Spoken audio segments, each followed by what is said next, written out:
Hi, I'm Allison Aller, and I'm here to just give you a few of the sewing tips that I use all the time when I'm working with vintage textiles, and I want to pass them on to you. The first one is always use the right needle with the right thread. Let's say you are going to be using clear thread or very fine like silk thread, 100-weight thread. Try and use a needle that has a top stitch eye and that is lighter in weight if you can get away with it. That larger eye is easier on this kind of a thread. Another thing that will benefit when you're using this thread is to loosen up your top tension just a little bit. For some reason it pulls tight in a machine, so loosen it up just a little bit, and I think that your sewing will go more smoothly. Another tip is when I'm sewing down something that has a lot of curves, my machine anyway has a free motion foot, and I can lower the feed dogs, and I can do a free motion zigzag, and I find that's really, really helpful when I'm going all around and I don't want to have to keep turning my work. I can just kind of keep going in the direction I need to go using a zigzag to get those raw edges down. It's a great tool. It takes a little practice. I've busted a few needles learning to do that, but a free motion zigzag is really a great tip. Another tip for basic sewing is use the right foot. As you can see, some of these collage appliques have different heights and surfaces. So I like to use some kind of, well, in my machine it's called a glide foot. It's sort of like a saucer, and it helps you go up over bumps and under, up and over. It helps your machine sewing go more smoothly if you've got one of those nice feet. So check out your feet options and try and match the foot to the application.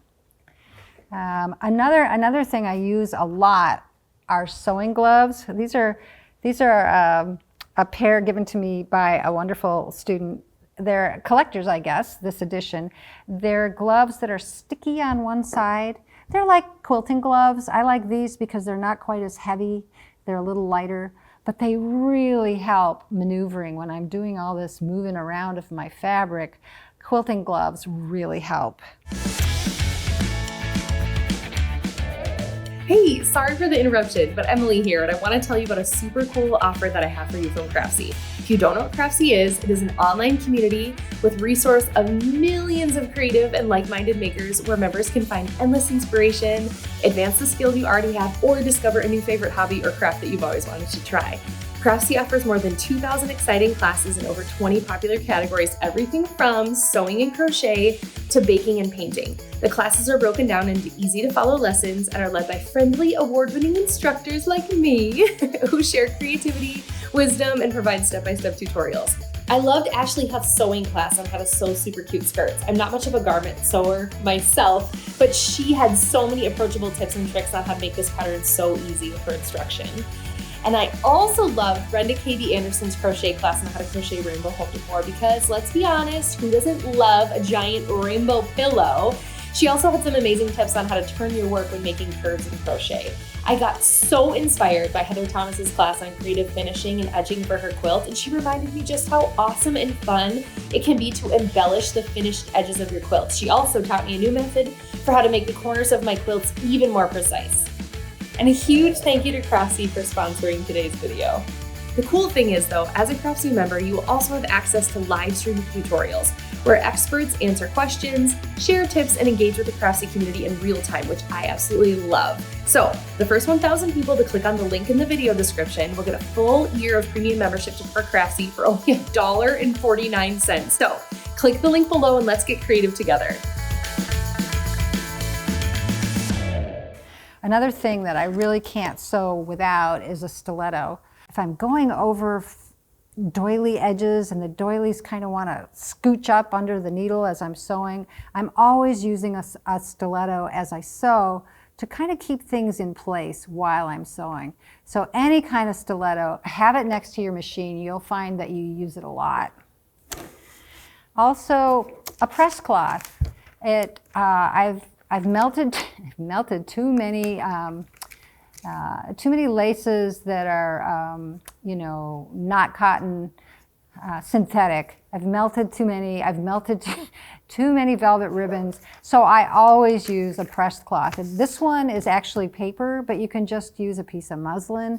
But have a pressed cloth handy when you're sewing or when you're pressing and sewing. It could save you some grief.